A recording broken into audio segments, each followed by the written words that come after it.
State regime media, which calls itself Fox News, was losing all control on live TV as Donald Trump's catastrophic and unlawful war continues to backfire in his face, as Donald Trump is saying, I will rain down hell on Iran if you don't agree to negotiate with me.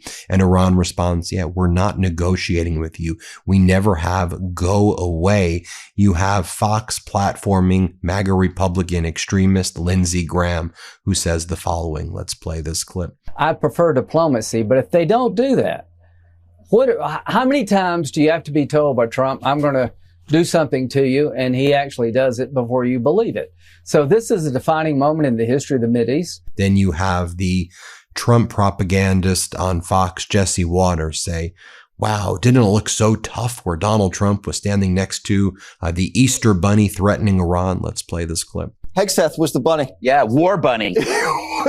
So imagine you're Iran and you're in a bunker and you're looking at Trump and he's telling you you're going to bomb me back to the Stone Age next to a bunny. Yes. That's nuts. Then back to Lindsey Graham, who says, tonight, Donald Trump will either cut a deal or he will blow the hell out of Iran. Okay, play this clip. That needs to end too. So I'm very optimistic that President Trump's going to bring this regime to an end one way or the other. I prefer diplomacy, but this time tomorrow night, they're either going to do a deal that makes sense for the world and the region and for Iran itself, or we're going to blow them up. Then you have other Fox propagandists in the morning talking about how, the real problem here is California.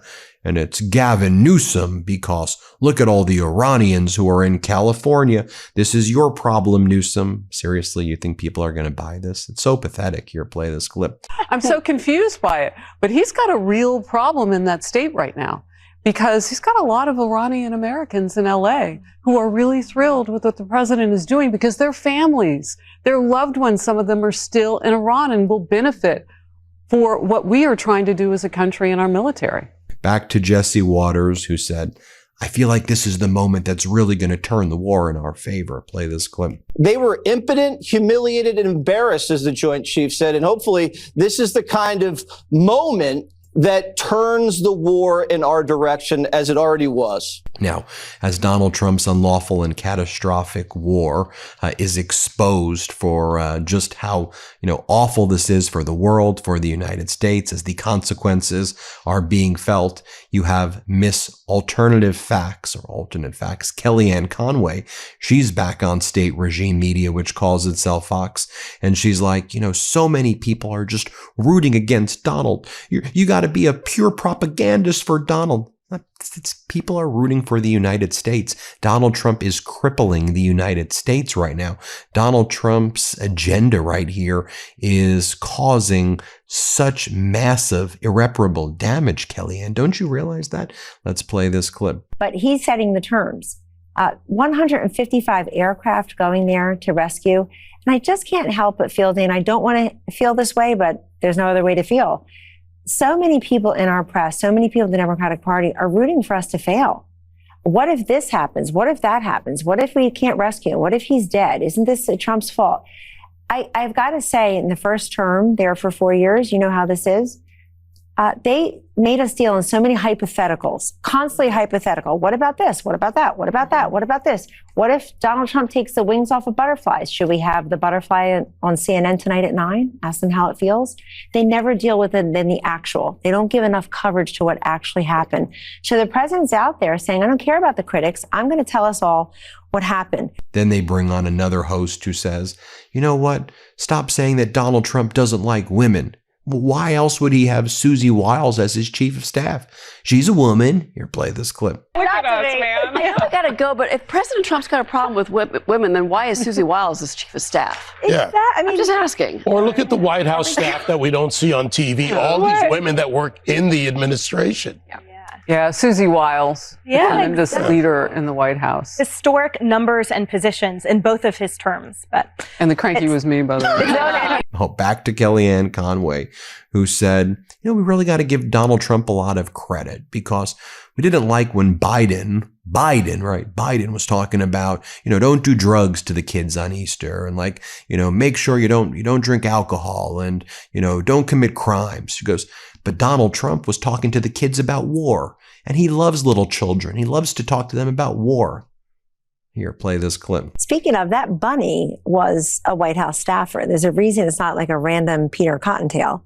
It's an aide to do exactly what he did. Not that Joe Biden's going to fall, but that he may speak. And he started to talk about Pakistan and Afghanistan. Like, whoa, we don't do that. We can't have the commander-in-chief talk in Pakistan and Afghanistan. As compared to President Trump, who's holding forth with kids, one of his favorite company to keep, about, if he's not lecturing you about no drugs, no alcohol, no tobacco, no cheating, no lying, he's telling them about his plan in Iran.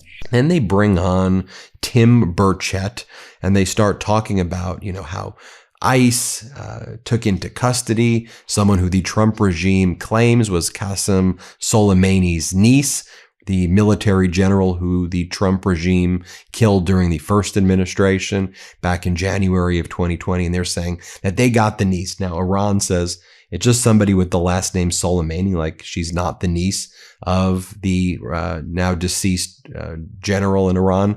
And now you have Tim Burchett, the MAGA Republican Congress members, and she dressed like a hooker. Is she a hooker? Here, play this clip. In Iran. I'll tell you one thing it did produce, Congressman, recently is the visas have been pulled away from General Qasem Soleimani's niece and grandniece here in the United States, living in Los Angeles. These two women living a very interesting lifestyle. I think we have some images that we can show. Very active, by the way, on social media, Instagram, Facebook. Glamorous, very, very fabulous lifestyle that they were living, posing with helicopters and airplanes and luxury brands, all the while, by the way, posting about the great state in the United States of America and support for Iran. No longer. They have now been put into the process of deportation. Yeah, well, they were dressed like a bunch of hookers, and they wouldn't be able to do that in their own dadgum country, that's for sure. And you have to ask yourself, what the heck was the Biden and the Obama administration doing? Obama sending them pallets of cash. Biden's letting everybody in over our border. We've been told maybe we could have 500 members of the Taliban that have gotten into our country at some time during the last 4 years under the Biden administration. We ought to start. We need a cleaning, and this needs to start right now. And this is a perfect example of what we need to be doing, because I guarantee you the money they're spending is probably somehow is shipped over there to an NGO in one of those countries from American taxpayers or the United Nations. And they come back over here and they trash this great country, and they all need to go back. Let her dress like that in Iran and see how far she'll get hung off of a building is what they'll do. Anyway, back to Lindsey Graham right here. And Lindsey Graham's like, the big problem too is Iran is now charging the ships that go through the Strait of Hormuz using the yuan, the Chinese currency. And why are they doing that? That's unfair. We got to stop them from doing that. Yeah, people were using the dollar and had the ability to get through the Strait of Hormuz before this catastrophic war. Isn't this just an admission about how disastrous this war is? Look what Lindsey Graham has to say. Play this clip. As to the Strait of Hormuz, right now they're charging ships, the IRGC, the Iranians, to go through the straits, and they're taking the yuan, not the dollar. One threat of this whole debacle is if we start allowing the Chinese currency to be traded in oil, that will hurt the dollar. In 1974, every barrel of oil sold and traded in the world is traded in dollars. Now, what are the Iranians trying to do? They're trying to change the currency from a dollar to a Chinese yuan, and that's an attack on the dollar. And that needs to end too. So I'm very optimistic that President Trump's going to bring this regime to an end one way or the other. And with all the chaos and economic devastation being caused by Donald Trump's disastrous war, now they bring on Markwayne Mullin, who's now the Homeland Security Secretary. He has Kristi Noem's job. And he floats the idea to Bret Baier. Well, I think what we're going to do in any state that we deem to be a sanctuary state, or a city within a state that we deem to be a sanctuary city, we are going to remove customs from the airport so that no international travel can enter into the airports in what we deem to be sanctuary cities. So that's your great game plan before the World Cup, to shut down international air terminals. That's what you think is a smart idea. I mean, this is your idea during the war. This is what you think is smart. So utterly pathetic. Play this clip. I mean, seriously, if they're a sanctuary city and they're receiving international flights. And we're asking them to partner with us at the airport, but once they walk out of the airport, they're not going to enforce immigration policy. Maybe we need to have a really hard look at that, because we need to focus on cities that want to work with us. So you're saying that big cities that are sanctuary cities that have a big airport, they might lose their customs? Well, I'm saying we're going to have to start prioritizing things at some point. Right now, remember, the Democrats are wanting to defund Customs and Border Patrol. Well, who processes those individuals when they walk off the plane? And so I'm going to have to be forced to make hard decisions. Who's willing to work with us and partner with us? Once again, I'm not going outside the policies that Congress passed for me, and we're not trying to push those, but we're saying you got to partner with them. Then you have Brooke Rollins, the agriculture secretary, says, you know what? Just because some farms are going bankrupt, who really cares? Let's play this clip. A quick note on that bankruptcy number. Anytime you hear that number, anyone should panic. But honestly, that is about, we went from 30 farms, I think, to 60 or 70 farms. So the percentage looks tough, but out of over 1 million farms, it's only about 0.003%. However, one farm facing bankruptcy is one too many. So we're providing concierge services for that as well. Then state regime media brings on Pat Fallon, MAGA Republican Congress member. He goes on Fox Business to talk about how, we need ground troops. I just don't see any other way that we can do this unless we bring ground troops in Iran. Play this clip. So you do believe that we're going to have some boots on the ground?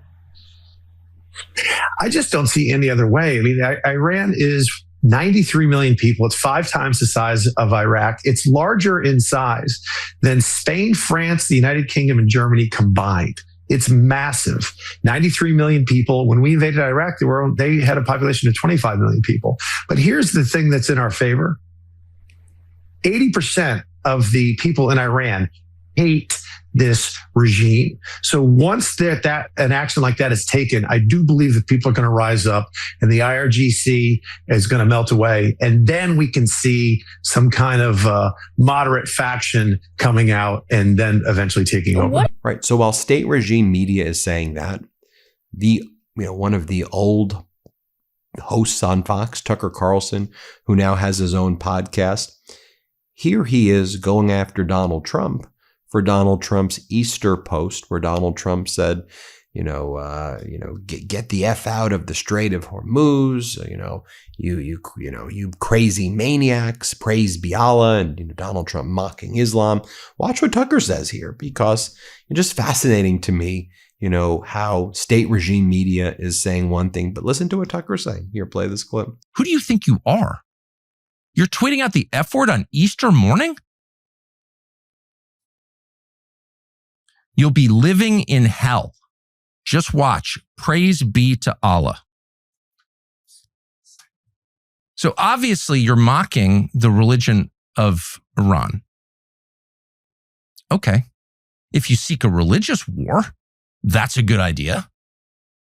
But by the way, no decent person mocks other people's religions. You may have a problem with the theology. Presumably you do if it's not your religion, and you can explain what that is. But to mock other people's faith is to mock the idea of faith itself. And we should never mock that, because at its core is the acknowledgement that we are not in charge of the universe. We did not build it. We won't be here at the end of it. We can destroy life. We cannot create it because we are not God. The message of all faith at the biggest picture level is the message in our Bible, which is you are not God. And only if you think you are do you talk this way. But it's not just mockery of Islam. And no president should mock Islam. That's not your job. This is not a theocracy. We don't go to war with other theocracies to find out which theocracy is more effective. We are not a theocracy. And God willing, we never will be, because theocracies corrupt the religion. I don't think I've ever said, listen to what Tucker's saying before, but, here we are. That's what we have for now. Hit subscribe. Help us get to 7 million subscribers. Thanks for watching. And don't forget to subscribe. Thanks for watching. Be sure to add the MeidasTouch podcast on Apple Podcasts, Spotify, or wherever you get your podcasts for new updates every single day.